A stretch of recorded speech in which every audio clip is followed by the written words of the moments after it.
Good morning, student. Today, our next topic of first chapter in accountancy, objective of accounting. क्या objective है हमारे accounting के?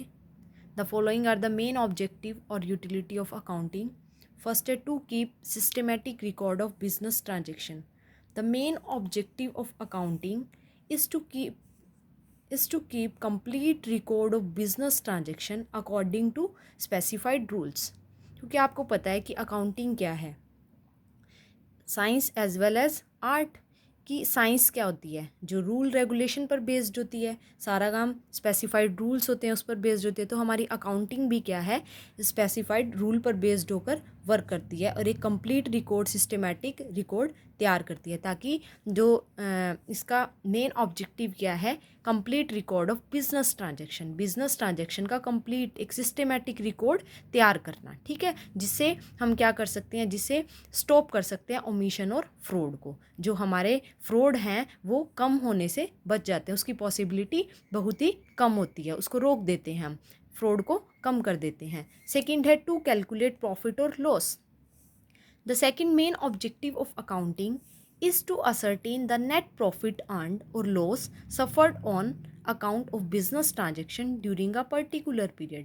एक particular period के दौरान आप जब भी बिजनेस ट्रांजेक्शन करते हो तो अकाउंटिंग की हेल्प से हम ये जांच असरटेन कर लेते हैं कि हमें कितना नेट प्रॉफिट यानी प्रॉफिट अर्न हो रहा है या हमारा बिजनेस लॉस सफ़र कर रहा है. ठीक है, तो इस अकाउंटिंग की हेल्प से हम इजीली कैलकुलेट कर सकते हैं अपने बिजनेस की प्रॉफिट और लॉस को. A business man is able to get the following information by preparing a trading and profit and loss account.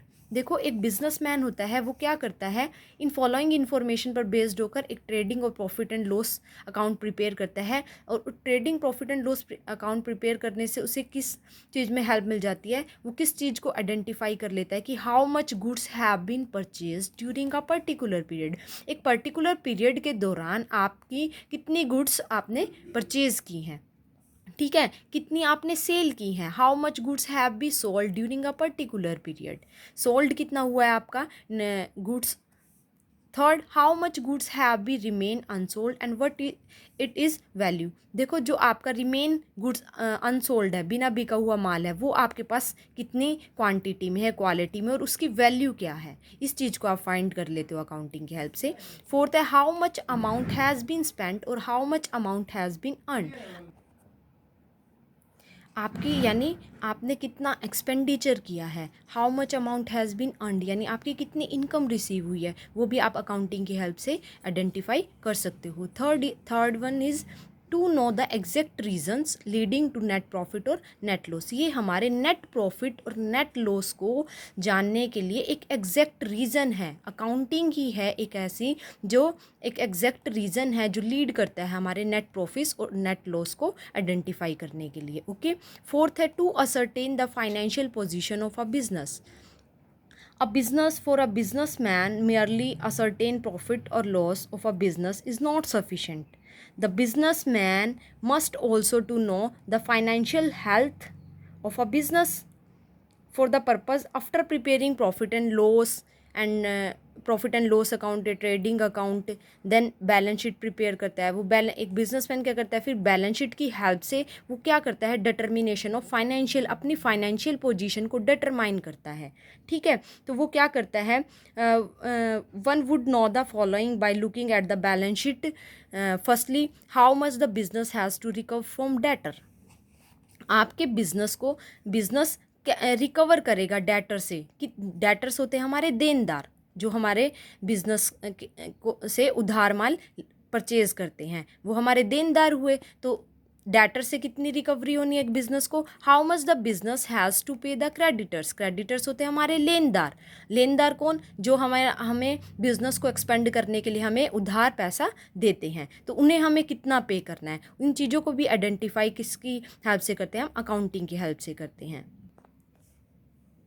Next, fifth, to ascertain the progress of the business from year to year. हम अपने business की year to year progress को identify करने के लिए, progress को जांचने के लिए भी हमारी अकाउंटिंग हेल्पफुल है हमारे लिए, ठीक है। 6 है to prevent the detect error और फ्रॉड्स, ये क्या करता है, हमारी डिटेक्ट करता है एरर और फ्रॉड से, हमारी प्रिवेंशन करता है, बचाव करता है। 7 to provide information to various parties, ये इंफॉर्मेशन अकाउंटिंग की हेल्प से जो हमारी इंटरेस्टेड पार्टीज़ होती हैं like owner, government, investor, creditors, bank, इनकी ये क्या करते हैं, अकाउंटिंग की हेल्प से इन्हें इंफॉर्मेशन प्रोवाइड करवाई जाती है, ठीक है। Another main objective of accounting is to communicate the accounting information to various interested parties like owners, investors, creditors, banks, employees and government authority extra. The information help in taking sound and judicious decision about the business entity. ये एक business की growth के लिए accounting की help से क्या कर सकते हैं, एक taking sound and judicious decision ले सकते हैं। डिसीजन अकाउंटिंग की ये इंफॉर्मेशन प्रोवाइड करवाते हैं जिसकी हेल्प से जो इंटरेस्टेड पार्टीज़ होती हैं वो कम्युनिकेट करती है अकाउंटिंग इन्फॉर्मेशन को गैदर करती है। ओके।